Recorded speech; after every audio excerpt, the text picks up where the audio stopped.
വിശുദ്ധ ലൂക്കോസ് എഴുതിയ സുവിശേഷം 2-ാം അധ്യായം 41-42 വാക്യങ്ങൾ. അവന്റെ അമ്മയപ്പന്മാർ ആണ്ടുതോറും പെസഹ പെരുന്നാളിന് യെരൂശലേമിലേക്ക് പോകും. അവന് 12 വയസ്സായപ്പോൾ അവർ പതിവ് പോലെ പെരുന്നാളിന് പോയി. 42-ാം വാക്യം ആവർത്തിക്കട്ടെ. അവന് 12 വയസ്സായപ്പോൾ അവർ പതിവ് പോലെ പെരുന്നാളിന് പോയി. ഒത്തിരി നിങ്ങൾ കേട്ടിട്ടുള്ള, നിങ്ങൾ മനസ്സിലാക്കിയിട്ടുള്ള ഒരു അനുഭവത്തെയാണ് വീണ്ടും ഞാൻ ഒന്നുകൂടെ ചൂണ്ടിക്കാണിക്കുവാൻ ആഗ്രഹിക്കുന്നത്. പതിവ് പോലെ പെരുന്നാളിന് പോയി. പ്രിയമുള്ളവരെ, യേശു കർത്താവിന്റെ ജീവിതത്തിൽ ചില പതിവുകൾ ഉണ്ടായിരുന്നു. പതിവായി ദൈവാലയത്തിൽ പോകുന്ന അനുഭവം, പതിവായി പ്രാർത്ഥിക്കുന്ന അനുഭവം. പ്രിയമുള്ളവരെ, നമ്മുടെ ജീവിതത്തിലും ചില പതിവുകൾ നാം ശീലിക്കേണ്ടതുണ്ട്. ചില ശീലങ്ങളാണ് നമ്മുടെ പതിവായിട്ട് മാറുന്നത്.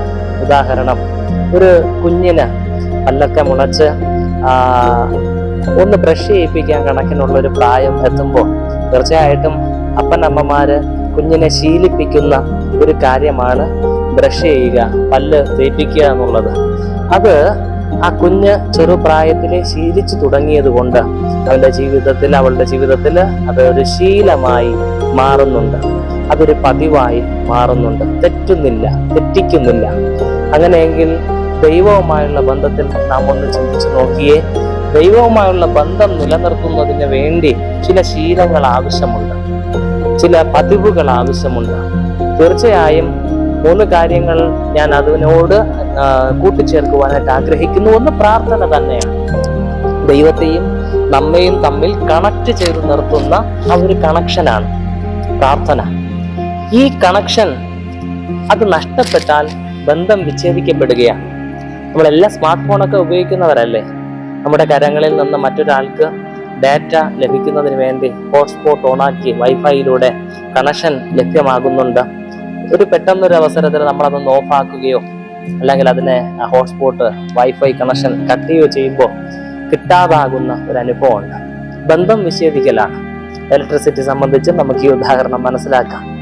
ഓക്കെ, പക്ഷേ മനസ്സിലാക്കേണ്ട ഒരു കാര്യം, എപ്പോഴും ബന്ധം നിലനിൽക്കണമെങ്കിൽ കണക്ഷൻ കട്ടാകാതെ നോക്കണം. ഇപ്പൊ പ്രാർത്ഥന ദൈവവുമായി ബന്ധപ്പെടുത്തുന്ന ഒരു കണക്ഷനാണ്. കട്ടാക്കരുത്, പ്രാർത്ഥന മുടക്കരുത്. 2, വചനധ്യാനം, വചനം വായിക്കുന്നത്, വചനത്തിൽ നിറയണം. അതിന് നിങ്ങളോട് പങ്കുവയ്ക്കുവാൻ ഞാൻ ആഗ്രഹിക്കുന്നത് യോഹന്നാൻ എഴുതിയ വിശുദ്ധ സുവിശേഷത്തിന്റെ 1-ാം അധ്യായത്തിലെ ചില വാക്യങ്ങളാണ്.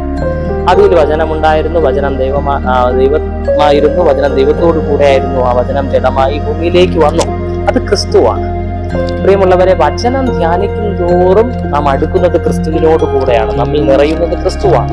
അങ്ങനെ വചനത്തിൽ ജീവിക്കുമ്പോൾ ദൈവം ആഗ്രഹിക്കുന്നത് നമുക്ക് മനസ്സിലാക്കുവാനായിട്ട് സാധിക്കും.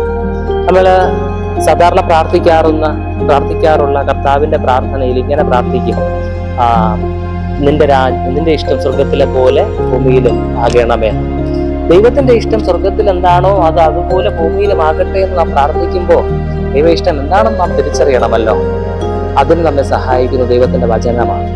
3-ാമത്തെ കാര്യം ആരാധനയാണ്. എവിടെയും ദൈവത്തെ ആരാധിക്കുവാനായിട്ട് നമുക്ക് കഴിയണം. ആരാധകരാണ് നാം ഓരോരുത്തരും, ആരാധകരാണ്.